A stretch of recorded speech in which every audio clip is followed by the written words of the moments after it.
मेरा नाम सिया है। मैं 18 साल की हूँ और एक छोटे से गांव में रहती हूँ जहाँ सूरज की पहली किरणों के साथ खेतों में काम शुरू हो जाता है और शाम को चूल्हे की महक पूरे गांव में फैल जाती है। यह गांव मेरी पूरी दुनिया थी। मेरे माता पिता ने मुझे सिखाया था कि सपने बड़े देखो और उन्हें पूरा करने के लिए मेहनत करो। मैं एक शिक्षक बनना चाहती थी। मेरे पिता मुझे हमेशा कहा करते थे, बेटा मुश्किलों से डरने की जरूरत नहीं, जब तक तुम खुद पर भरोसा रखोगी दुनिया तुम्हारा कुछ नहीं बिगाड़ सकती। उनकी बातें मेरे जीवन का आधार थी। पर एक दिन अचानक सब कुछ बदल गया। मेरे माता पिता शहर से लौट रहे थे जब उनकी गाड़ी का एक्सीडेंट हो गया। मैं गांव के मंदिर के पास खड़ी थी जब किसी ने आकर मुझे यह खबर दी। ये सुनते ही मेरे पैरों तले जमीन निकल गई। वो दिन मेरे लिए किसी बुरे सपने से कम नहीं था। गांव वाले मेरी मदद करना चाहते थे, लेकिन तभी मेरे चाचा मोहन आगे आए और कहने लगे, अब ये मेरी जिम्मेदारी है। सिया मेरी बेटी जैसी है, सिया मेरे घर पर ही रहेगी, मैं उसका ख्याल रखूंगा। चाचा ने यह बात पूरे विश्वास के साथ मुझसे कही। मुझे कोई और विकल्प नहीं दिखा, इसलिए मैं चुपचाप अपने चाचा के घर चली गई। मुझे लगा कि चाचा जी मेरी देखभाल करेंगे, लेकिन मेरी किस्मत में कुछ और ही लिखा था। शुरुआत में तो चाचा ने मुझसे कहा, तुम्हें अब डरने की जरूरत नहीं है, मैं तुम्हारे साथ हूँ। लेकिन कुछ ही दिनों में चाचा का असली चेहरा सामने आने लगा। चाचा अक्सर मेरे कमरे में बिना पूछे ही आ जाते थे। कुछ ही दिनों में मैंने महसूस किया कि चाचा का व्यवहार अजीब था। वो मुझे अजीब नजरों से देखते थे और बेवजह मुझे अपने पास बैठने को कहते थे। धीरे धीरे चाचा की नीयत मुझ पर बदलने लगी थी। वो मुझ पर गंदी नजर रखने लगे थे। अक्सर चाचा मुझे छोटे छोटे बहानों से टोकते रहते थे, जैसे कपड़ों पर, घर के कामों पर और यहाँ तक कि मेरी पढ़ाई पर भी। चाचा अब हर वक्त मुझे अजीब निगाहों से देखा करते थे।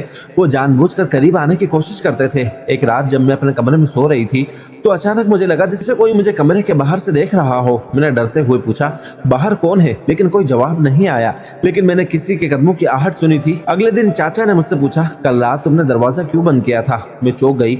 मैंने पूछा, आपको कैसे पता कि मेरा दरवाजा लगा था? चाचा ने हंसते हुए कहा, मुझे सब पता है, मैं इस घर का मालिक हूँ। मुझे एहसास हुआ कि चाचा मुझे डराने की कोशिश कर रहे हैं। अब मैं हर पल चौकन्नी रहने लगी। एक दिन जब मैं अपने कमरे में अपनी पढ़ाई कर रही थी तब चाचा ने मुझे अपने कमरे में बुलाया और कहने लगे, तुम्हें अब पढ़ाई छोड़कर घर के काम सीखने चाहिए। मैंने कहा, पढ़ाई मेरे लिए बहुत जरूरी है। चाचा गुस्से में चिल्लाए और कहा, तुम्हें मेरी बात माननी होगी। मुझे ये सुनकर बहुत बुरा लगा। मैंने अपनी सहेली पायल से बात की। पायल ने कहा, मुझे लगता है कि तुम्हारा चाचा सही आदमी नहीं है, तुम्हें सतर्क रहना होगा। मैंने पायल की बात मानी और चाचा की हरकतों पर नजर रखने लगी। मैंने अब अपनी चुप्पी तोड़ने का फैसला कर लिया था और सोच लिया था कि मुझे अब चुप नहीं रहना है। अब चाचा का जुल्म मैं और बर्दाश्त नहीं करूंगी, इसलिए मैंने एक प्लान बनाया। मैंने अपने मोबाइल पर चाचा की बातचीत रिकॉर्ड करने की योजना बनाई। एक दिन चाचा ने मुझे धमकाते हुए कहा, अगर तुमने किसी से मेरे बारे में कुछ भी कहा तो तुम्हें बहुत पछताना पड़ेगा। मैंने इस पूरी बातचीत को अपने मोबाइल में रिकॉर्ड कर ली थी। चाचा के खिलाफ मुझे जो भी सबूत मिले तो वो सब कुछ इकट्ठा करने लगी और एक दिन मैं वो सारे सबूत लेकर गांव के सामाजिक कार्यकर्ता कविता से मुलाकात की। कविता ने कहा, तुमने बहुत हिम्मत दिखाई है, अब हम इस आदमी को सबक सिखाएंगे। कविता ने सबूतों को लेकर पुलिस में शिकायत दर्ज कराई। चाचा को पुलिस ने तुरंत गिरफ्तार कर लिया और चाचा को कोर्ट में पेश किया गया। मैंने अपने साथ हुई हर दुर्घटना को बिना डरे अदालत में बताया। मेरे चाचा ने मेरी जिंदगी को नरक बना दिया था, लेकिन मैंने हार नहीं मानी।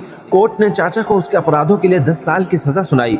मैंने अपनी पढ़ाई पूरी की और गांव में शिक्षक बन गई। कभी कभी डर हमारी सबसे बड़ी कमजोरी बन जाती है, लेकिन अगर हम अपनी आवाज उठाए तो सबसे मुश्किल हालात को भी पार कर सकते हैं। मैंने अपनी जिंदगी में यही सीखा है कि हिम्मत से बड़ी कोई ताकत नहीं होती।